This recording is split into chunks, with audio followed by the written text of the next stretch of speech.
저는 지난 40년간 시골에서 사과 농사를 지어왔습니다. 남편이 세상을 떠난 후에도 혼자서 묵묵히 농사를 지었죠. 그 세월 동안 제가 가장 행복했던 순간은 수확한 사과를 들고 서울에 있는 아들 집을 방문할 때였습니다. 하지만 그것도 이제는 추억이 되어버렸네요. 사과밭에 서리가 내리기 시작하면 과일은 더욱 붉게 물이 듭니다. 오늘도 전 새벽 4시에 일어나 밭으로 나왔어요. 굽은 허리를 짚으며 나무 사이를 거닐다 보면 문득 예전 생각이 나곤 합니다.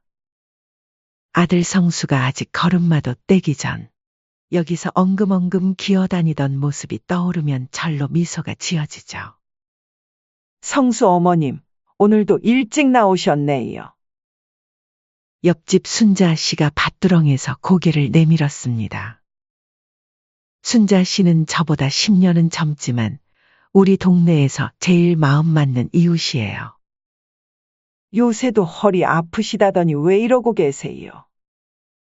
병원은 가보셨어요? 아이고, 괜찮아. 진통제 먹으면 되는데 뭐. 그러다 큰일 나요. 서울 큰 병원에 한번 가보셔야 해요. 우리 시동생이 추천해준 병원이 있는데 허리 아픈 데는 그 병원만한 데가 없대요. 순자 씨 말에 고개를 절레절레 저었지만 사실 허리 통증이 점점 심해지고 있었어요. 밤에 잠을 이루기도 힘들 정도였죠. 내일 나랑 같이 가요. 어차피 저도 서울 볼 일 있어서 가는데 모처럼 같이 가시면 좋잖아요. 순자 씨의 말에 잠시 망설였습니다. 문득 서울 하는 생각에 가슴 한켠이 저려왔어요. 성수가 살고 있는 그곳에 가면 또 아들 생각에 마음이 흔들릴 테니까요. 이왕 가시는 김에 아들네도 들르시죠. 요즘 사과가 얼마나 예쁘게 익었다고. 손주들도 좋아하잖아요. 아들 집에 가고 싶은 마음이 간절했지만 쉽사리 발걸음이 떨어지지 않았어요. 그도 그럴 것이 명절 때도 오지 않는 아들이었고 며느리 수연은 제가 방문할 때마다 그다지 반갑지 않은 기색이 역력했거든요. 그나마 명절 때나 걸려오던 전화도 언제부턴가 뜸해졌어요. 아들 목소리가 그리워 제가 전화를 걸면 늘 회사가 바쁘다며 짧게 통화를 끝내곤 했죠. 내일 병원 가시는 김에 들러보시는 게 어때요? 그래도 자식인데 얼굴이라도 봐야 되지 않겠어요? 순자 씨의 말이 가슴에 와닿았습니다. 밤새 고민하다가 결심했어요. 오랜만에 서울 가는 길, 성순에 들러볼 생각에 가슴이 설렜습니다. 날이 밝자마자 가장 예쁘게 익은 사과들을 골라 담았어요. 성수가 어렸을 때부터 즐겨 먹던 홍로 품종이에요. 며느리 수연이 임신했을 때 입덧할 때도 유독 이 사과만 먹었다고 하더라고요. 손주들 것까지 넉넉히 챙겼습니다. 새벽 버스를 타고 가는 내내 복잡한 마음이었습니다. 문득 지난번 수연이의 말이 떠올랐어요. 어머니, 저희 집에 오실 땐 꼭 미리 연락해 주세요. 아시잖아요. 요즘 애들 학원도 많고. 전화기를 꺼내 들었다가 다시 가방에 넣었습니다. 병원 들르는 길에 잠깐 들른다고 하면 이번엔 이렇게 해보고 싶었어요. 아들 얼굴이 보고 싶은 마음을 더는 참을 수가 없었거든요. 서울의 대형 병원은 늘 그렇듯 사람들로 북적였습니다. 진료를 마치고 나니 벌써 점심시간이 다 되어가고 있었어요. 의사 선생님 말씀으로는 허리 디스크가 심하니 수술을 고려해봐야 한다고 하시더군요. 그 말을 들으니 더욱 아들 얼굴이 보고 싶어졌습니다. 아들의 아파트 단지에 들어서자 가슴이 더욱 떨려왔어요. 아들 성수는 대기업에 다닌다며 자랑스러워 하더니 이제는 과장까지 승진했다고 하더군요. 그 말을 듣고 얼마나 기뻤는지 몰라요. 엘리베이터를 타고 15층으로 올라가는 동안 문득 불안한 예감이 들었습니다. 이렇게 갑자기 찾아와도 될까? 하는 걱정이 밀려왔지만 이미 돌아갈 수는 없었죠. 1503호 앞에 서서 잠시 망설였습니다. 초인종을 누르기도 전에 안에서 들리는 이야기 소리에 귀가 솔깃해졌어요. 여보, 이제 어떡하죠? 회사 돈을. 걱정 마. 어떻게든 될 거야. 성수와 며느리 수연이의 대화였습니다.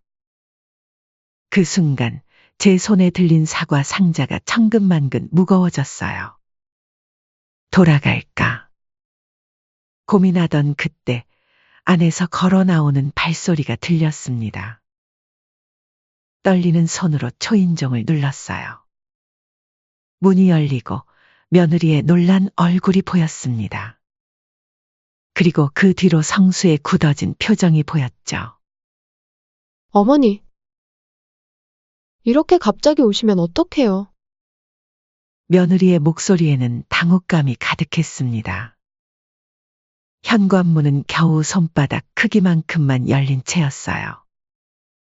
그 좁은 틈 사이로 보이는 며느리의 얼굴이 굳어 있었죠. 그게 미안하다. 마침 병원에 들를 일이 있어서. 지나가는 길에 손주들 얼굴이나 보고 가려고.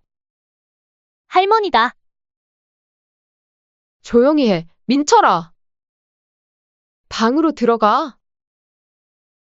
며느리가 뒤를 돌아보며 날카롭게 소리쳤습니다.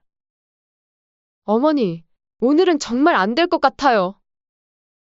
손님도 오시기로 했고, 애들 학원도 가야 하고. 그래도 잠깐만이라도. 아니면 이 사과라도 받아가렴. 어머님, 저희 냉장고에 과일 많아요. 어제도 마트에서 사과 한 박스 샀는데. 그리고 어머니, 제발 오실 때는 연락 좀 하고 오세요. 매번 말씀드리잖아요.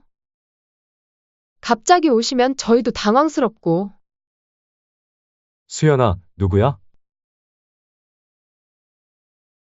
안에서 아들 성수의 목소리가 들렸습니다. 엄마? 어머니가 왜? 성수가 현관으로 나왔습니다. 하지만 그의 얼굴에도 반가움의 기색은 없었어요. 어머니, 갑자기 왜 오셨어요? 전화도 없이. 성수야, 미안하다. 너희들 바쁜 거 알지만. 이렇게라도 와보지 않으면 너희 얼굴 볼 수가 없어서. 어머니, 그래도 이렇게 갑자기 오시면 곤란해요. 저희도 계획이 있고 살림이 있는데. 며느리가 한숨을 쉬며 말했습니다. 그리고 어머니, 이런 무거운 걸 왜 자꾸 들고 오세요? 허리도 안 좋으시다면서. 너희들이 좋아하는 거라서. 에휴. 어머니, 저희 입맛에 맞추실 필요 없어요. 그냥 편하게 지내세요. 이런 거 안 가져오셔도 되니까. 현관문이 쾅 하고 닫혔습니다. 그 소리가 제 가슴에 대못을 박는 것만 같았어요. 한참을 그 자리에 서 있었습니다. 엘리베이터를 타고 내려오는 동안 자꾸만 눈물이 나려고 했습니다. 그렇게 아파트 단지를 빠져나오는데 뒤에서 누군가 부르는 소리가 들렸어요. 할머니. 할머니. 돌아보니 우리 막내 손주 하연이었습니다. 학원 가방을 맨 채로 뛰어오고 있었어요. 할머니, 이거 나한테 주시려고 가져오신 거예요? 하연이가 사과 상자를 가리켰습니다. 그 순간 목이 메어왔어요. 그래, 우리 하연이 주려고. 할머니가 직접 키운 거야? 하나 먹어볼래? 우와, 진짜 맛있겠다. 근데 엄마가 할머니 오시면 안 된대요. 아빠가 요새 회사에서 힘들어서 신경 쓰이니까? 하연아? 당장 이리 와. 멀리서 하연이 마중 나온 며느리가 소리치고 있었습니다. 어머니, 아직도 안 가고 계셨어요? 그리고 밥 먹는 시간에 애한테 막 그런 걸 주시면 어떡해요? 며느리가 달려와 하연이의 손을 잡아 끌었습니다. 이제 그만 가세요. 앞으로도 이렇게 갑자기 오지 마시고요. 손주 하연이는 황급히 끌려가듯 사라졌고 저는 그대로 그 자리에 굳어버렸어요.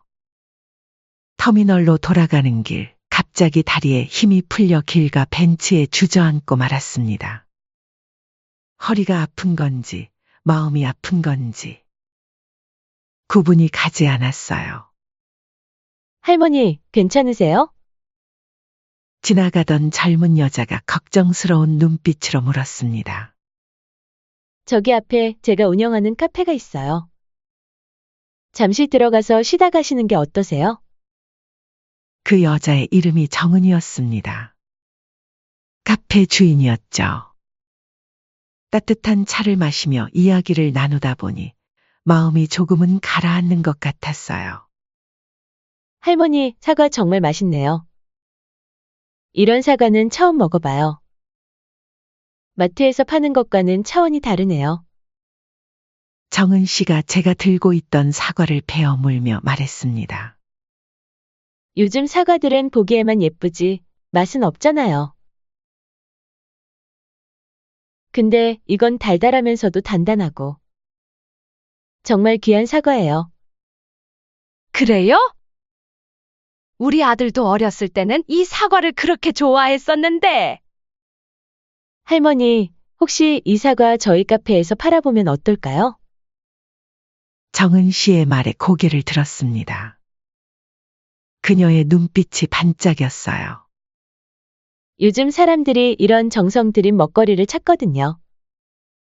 게다가 할머니의 이야기까지 더해진다면 분명 특별한 상품이 될 거예요. 말은 고맙지만 사람들이 좋아할까? 사실 이 사과 우리 가족도 잘 안 먹거든. 제가 도와드릴게요.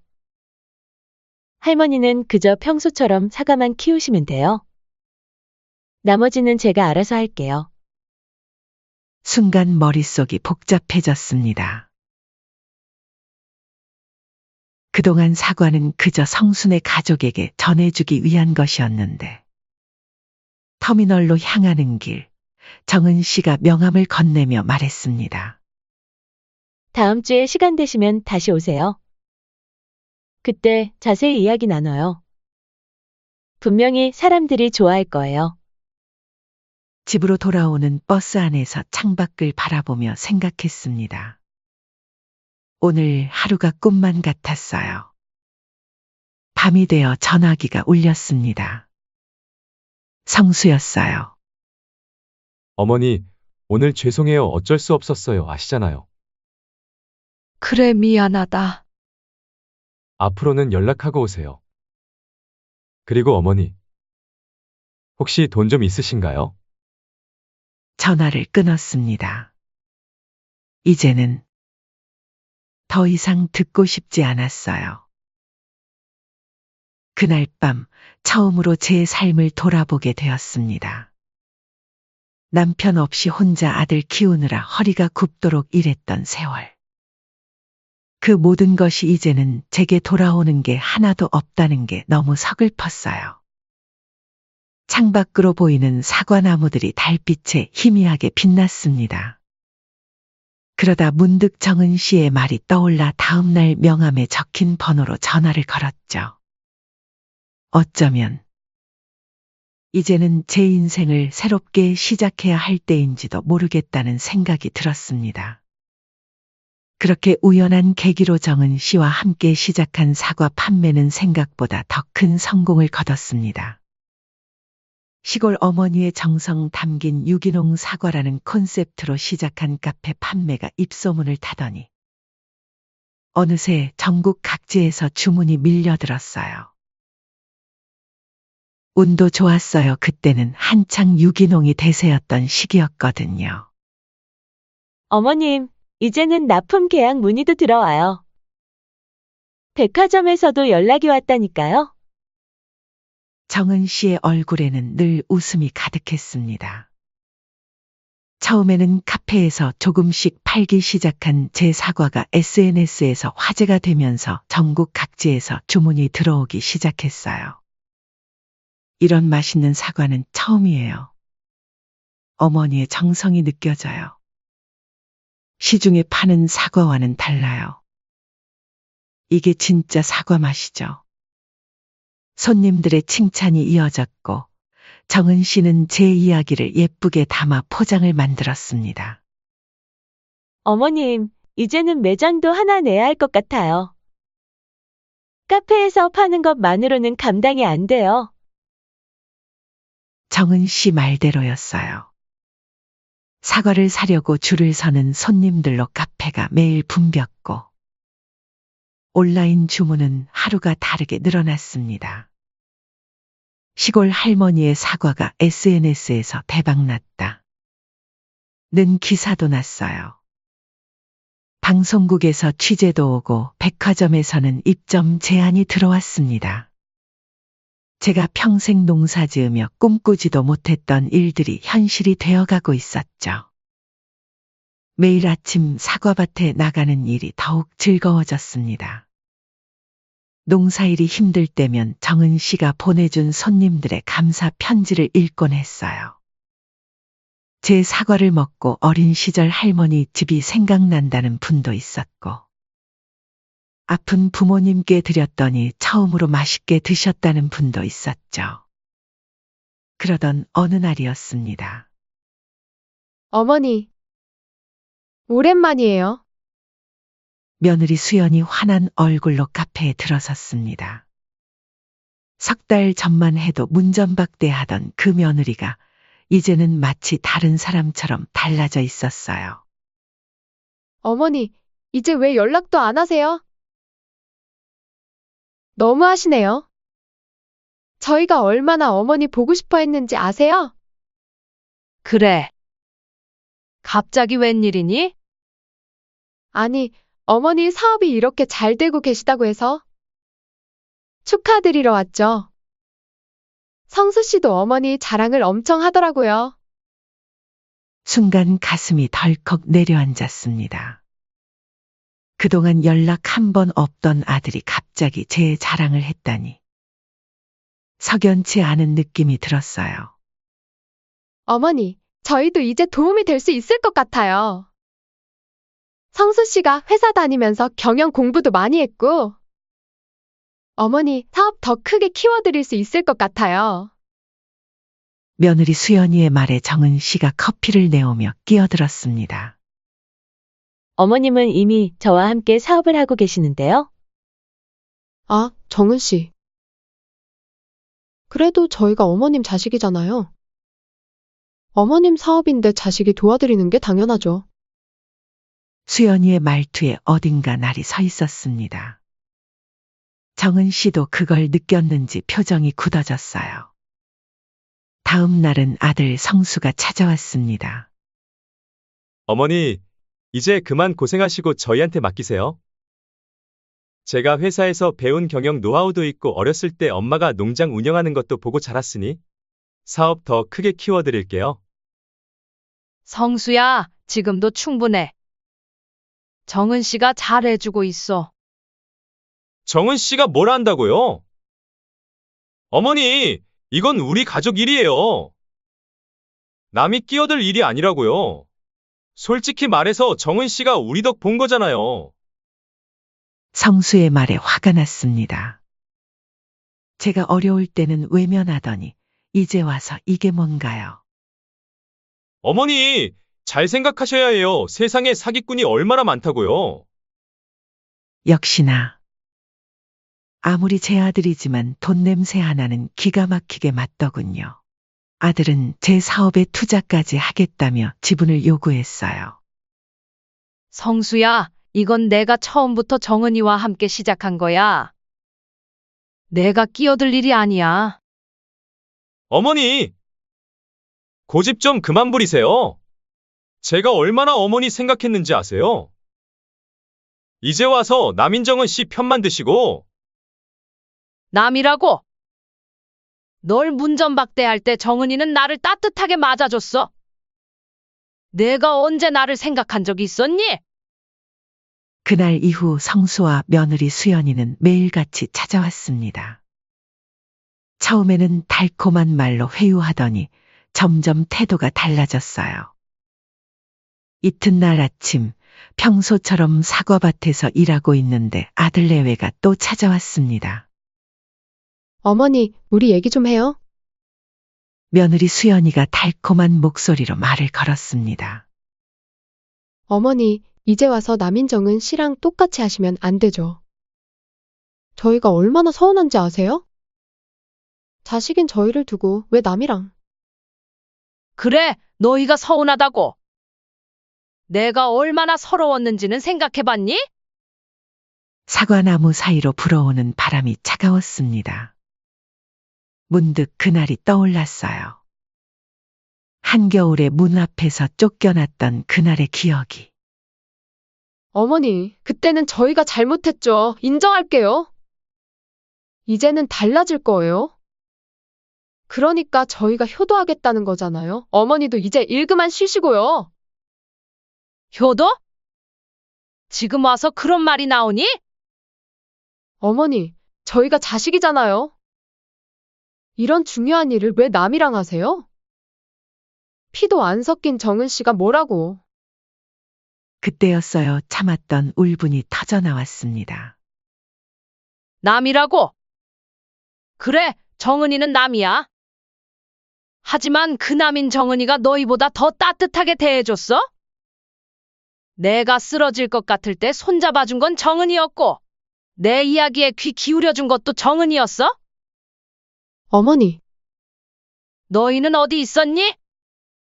내가 아파서 쓰러졌을 때도, 추운 겨울밤 혼자 울며 밤을 지새울 때도. 너희는 어디 있었어? 그래도 저희가 자식이에요. 피는 물보다 진하다고. 피가 지나다고? 그럼 왜 그동안 나를 홀대했니? 이제 와서 내가 잘 될 것 같으니까 찾아온 거잖아. 아들 성수가 발끈했습니다. 어머니! 그렇게 말씀하시면 섭섭해요. 저희가 지금까지 어머니 생각 안 한 줄 아세요?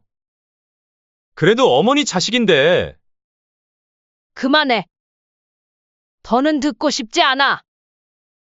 제 목소리가 떨렸습니다. 너희가 나를 어머니로 생각한 적이 있기는 했니? 문 앞에서 쫓겨나고. 재작년이었나? 그때 찾아갔을 때는 컵라면 하나 던져주고 다 드셨으면 이제 가시죠라고 했지? 6시간 걸려 찾아갔는데 그거 하나 먹고 바로 가라고. 그게 자식이 어미한테 할 수 있는 일이야? 어머니, 그때는? 이제 와서 사업이 잘 된다니까 찾아와서 지분을 달라고. 너희한테 맡기라고? 그동안 나를 뭘로 본 거니? 제 눈에서는 눈물이 멈추지 않았습니다. 난 너희한테 엄마 노릇 하느라 평생을 바쳤어. 하지만 너희는 어떻게 나에게 그럴 수 있니? 그때였습니다. 수연이 성수를 툭 치며 말했어요. 여보, 이제 그만해요. 저 고집 좀 봐요. 어차피 어머님 설득 못할 것 같은데 그냥 까죠. 나가. 당장 나가. 제 고함 소리에 사과밭이 울렸습니다. 이제 너희 얼굴 보고 싶지 않아. 다시는 오지 마. 이제 너희는 남이야. 어머니. 그래도 그렇지 어떻게 남이라고 할 수 있어요? 나는 이제 너희가 필요 없어. 너희처럼 돈에 눈먼 자식보다는 진심으로 나를 딸처럼 생각해주는 정은이가 낫다. 그날 이후 아들 부부는 다시는 찾아오지 않았습니다. 그러다 얼마 후 걱정했던 일이 벌어졌죠. 성수가 다니던 회사가 재정난을 겪어 대대적인 구조조정으로 인해 아들이 회사에 잘리게 된 거죠. 하지만 전더는 마음 쓰지 않았습니다. 하지만 이와 반대로 저희 사업은 더욱 번창했어요. 백화점 입점은 물론 전국 각지에 매장도 생겼습니다. 요즘도 가끔 성수와 수연이 마트 앞에서 제 사과를 보고 서성인다는 이야기를 들어요. 하지만 전 이제 행복합니다. 진정한 가족의 의미를 알게 해준 정은이가 있으니까요. 돈보다 중요한 게 진심이라는 걸 이제야 알게 되었네요. 그날 이후로 3년이 흘렀습니다. 어머님, 이제는 해외 수출도 시작해요. 일본이랑 계약도 성사됐어요. 정은이는 여전히 처음 만났을 때처럼 해맑게 웃었습니다. 이제는 제 딸이나 다름없는 사람이 되었죠. 정은아, 너무 무리하는 거 아니니? 어머님, 걱정 마세요. 어머님의 정성이면 충분해요. 어머님이 키우신 사과는 특별하니까요. 정은이의 말처럼 사업은 순조롭게 진행되었어요. 얼마 전에는 정부에서 주관하는 농산물상도 받았답니다. 시상식장에서 상을 받는데 문득 성수 생각이 났었죠. 어머님, 성수 씨 소식 들으셨어요? 정은이가 조심스럽게 물었습니다. 그래, 나도 들었다. 회사 잘리고 지방으로 내려갔다고 하더라. 며느리랑도 별거 중이라고. 가슴 한켠이 아려왔습니다. 그래도 이제는 예전처럼 아프지 않았어요. 어머님, 어제 성수 씨가 찾아왔었어요. 카페에. 그래? 많이 달라져 있더라고요. 어머님 용서를 구하고 싶다고. 말을 하다 말고 정은이가 잠시 망설였습니다. 성수 씨가 편지를 남기고 갔어요. 봉투를 건네받았습니다. 떨리는 손으로 편지를 펼쳤어요. 어머니, 죄송합니다. 떨리는 글씨체로 시작된 편지였습니다. 그동안 저는 욕심만 가득했던 못난 아들이었습니다. 회사에서 실패하고 빚더미에 앉아서의 어머니의 마음을 조금이나마 이해하게 되었습니다. 아내와도 별거 중이에요. 서로 돈 때문에 다투다 보니 이렇게 되었네요. 어머니께서 저를 미워하시는 건 당연합니다. 하지만 이제야 깨달았습니다. 어머니의 사과가 특별했던 이유는 돈이나 성공 때문이 아니었다는 거요. 그건 바로 어머니의 정성이었습니다. 요즘 마트에 진열된 어머니의 사과를 보면 자주 눈물이 납니다. 예전에 어머니께서 들고 오셨던 그 사과 상자가 떠올라서요. 그때 제가 얼마나 어리석었는지. 편지를 읽다 보니 눈시울이 붉어졌습니다. 성수 씨가 많이 힘들어 보이더라고요. 정은이가 조심스럽게 말을 이었습니다. 수연 씨도 얼마 전부터 저희 매장에서 사과를 자주 사가요. 어머님 사과라고 하면 항상 눈물을 글썽이면서 마음 한켠이 저려왔습니다. 아무리 미워도 자식인걸요. 그날 밤 잠을 이루지 못하고 뒤척이다 결국 전화를 걸었습니다. 어머니, 성수야, 집으로 와라. 다음 날 성수와 며느리가 찾아왔습니다. 많이 수척해진 모습이었어요. 어머니, 정말 죄송합니다. 두 사람 다 눈물을 흘리며 제 앞에 무릎을 꿇었습니다. 이제 와서 깨달았어요. 돈보다 중요한 게 뭔지. 어머니의 사랑이 얼마나 큰 것이었는지. 이제 그만 일어나라. 다들 보겠다. 어머니, 이제 됐다. 그동안 너희도 많이 힘들었을 테니 성수와 며느리를 일으켜 세웠습니다. 정은이가 따뜻한 차를 내왔어요. 이제 어떻게 지낼 생각이니? 열심히 살려고요. 작은 장사라도 시작해보려고. 그래. 너희가 정 괜찮다면 잠시 망설이다 입을 열었습니다. 우리 사과 농장에서 일해볼래? 처음부터 다시 시작하는 거야. 이번에는 욕심 부리지 말고. 성수와 수연의 눈이 커졌습니다. 정말 저희를 받아주시는 건가요? 정은이도 좋다고 하고. 농장이 커지다 보니 일손도 더 필요하고. 어머니, 두 사람은 또다시 눈물을 흘렸습니다. 이번에는 진심 어린 눈물이었어요. 지금도 가끔 고민이 됩니다. 성수와 수연에게 농장 경영권을 함께 나눠줄지.